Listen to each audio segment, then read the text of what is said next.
Hey guys, how's it going? I'm back, and unfortunately the Suicide MX3 is already ripped apart. So I looked on my logs, and what I found is I had a major difference in EGTs as I was going along with my tuning. I noticed it was very consistent having the EGTs different. So I had number 2, number 4, and number 6 cylinder were much hotter than 1, 3, and 5, and that's where the injectors are. And then I kind of thought about it a bit, and 2, 4, and 6 share an injector rail, and 1, 3, and 5 also share an injector rail. So there's something not right with the fuel system. So I looked deeper into it. So here's my intake. I have it off. So I have one main feed, and it goes to my injectors that are 2, 4, and 6, and then they loop back to this 1, 3, and 5 injector rail that's hiding in there. And these are the ones that are running decent, and these are the ones that are running hot. So essentially what I have going on here is I'm thinking these ones are running rich. I took my camera into the cylinders, and 2, 4, and 6 seemed like they were uber rich. So in theory,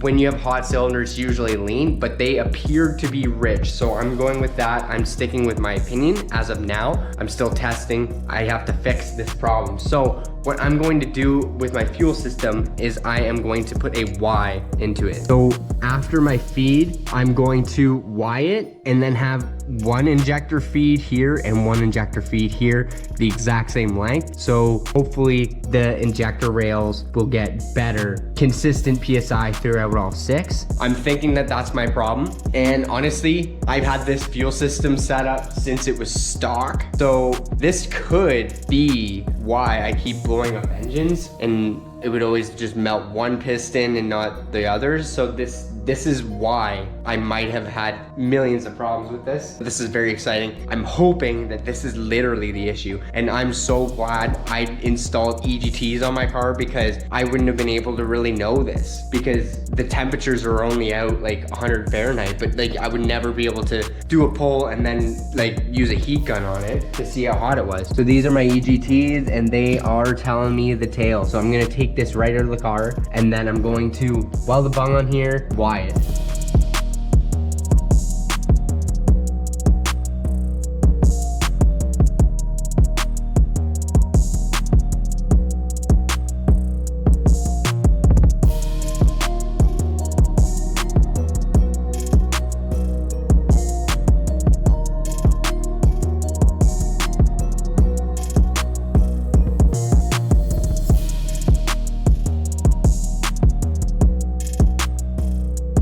I just got my injectors out, so I'm going to go get them flow tested, and I'm gonna bring you along, and we're gonna see how things are gonna go. So I know 1 was way different than 4 and 6. Where's 6? 6 is right here. So that 1, 4, and 6, I'm going to have to really pay attention to, and we'll see what the difference is. Hopefully the injectors were fine, but since everything's apart, I have to get them tested. Like, it would be stupid not to.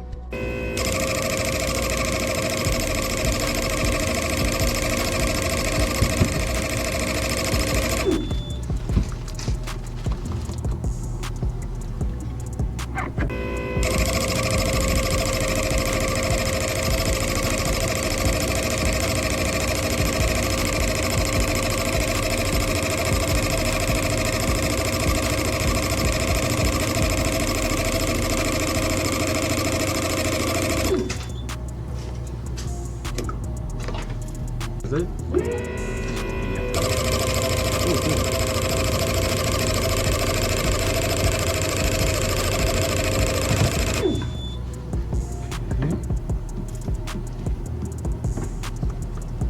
Okay, so as you can see, it was not the injectors. The injectors are absolutely perfect, so that is actually kind of good, I guess. So hopefully what I'm gonna be doing to this fuel rail, putting a bung on it and making a Y, so they both get fed from the same length. Hopefully that will fix it. So this is what I currently have. So this is my main feed for my gas tank, and fuel pressure is going down this line, and it goes to 2, 4, and 6. Then it goes around and 1, 3, and 5, like I was explaining. And that is the rail that is running more correct, and this is the one that's running uber rich. So that could be because the fuel's hitting there first. I don't know the actual theory behind it, but this is the plan. So I'm gonna go through my pressure line here, go to one rail and the other, and have it looped at the back. Hopefully this will give it more equal pressure, but we'll see. Now, since I have data logs from when I drove the car, I've got lots of logs from the last 2 drives. It should be easy to tell if I'm making a difference, because I'm literally going to have logs from my setup after I fix this, and I'll be able to see if my EGT's changed. So this is gonna be a sick kind of like trial and error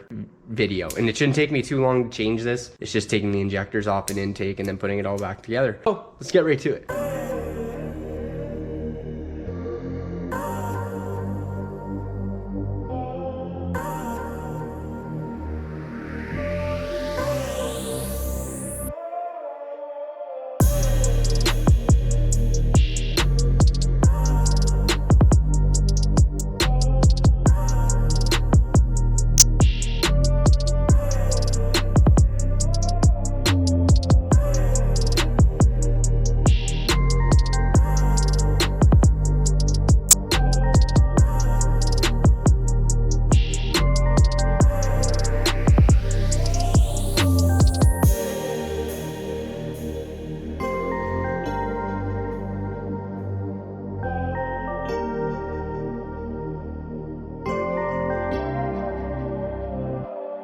So all the injectors are in and on, and I have 2 inputs to my fuel rails, which is hopefully going to be the fix here. So what I have is a Y fitting. So I'm going to run 1 line to this side and then 1 line to this side. And then my normal feed will go there, and Bob should be your uncle. So I'm going to make those lines right now. And then I can actually put this in the car and see if it makes a difference.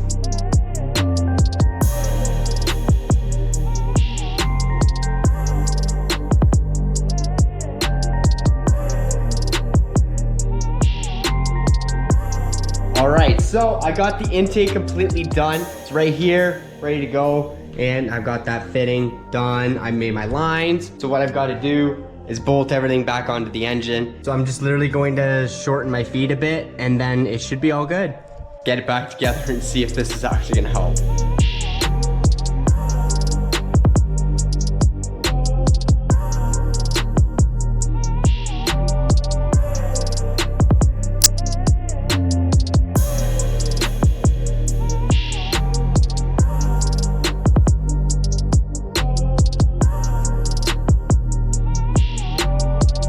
Here is my line that is going to expand to 2. So it's wide, boom, there we go. And I had to shorten 1 here, and this is all done. So I can literally bolt this up, and it looks pretty clean when it is. So just simply goes on my flex fuel sensor here, and then this guy goes to my other fuel rail, and she's just gonna chill like that. That looks awesome. Let's see if it works. Come on. All right, I gotta get all this crap together still, but we're on our way.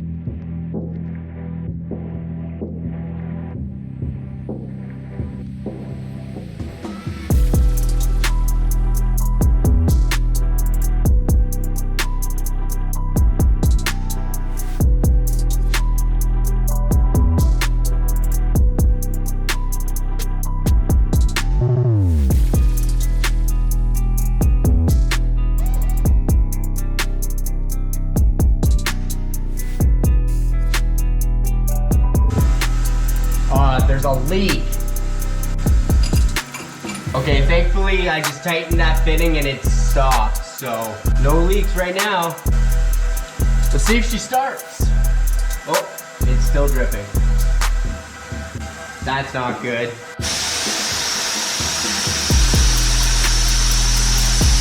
So unfortunately, my fitting is leaking. So on my weld, I literally made a mistake, I guess, and I missed a spot or whatever, but it blew a hole in it. So I've taken the lines off, got the fuel out of the lines, brake cleaned the lines, aired it out again, and I'm gonna try and weld it on the car because I literally just put this whole thing back together and I can see it. So I'm gonna try and weld it. Yo, for real, wish me luck here because this is kind of sketchy. So I got my fuel lines are capped. aka just duct taped over. And my fuel rail has been cleaned out the best I can.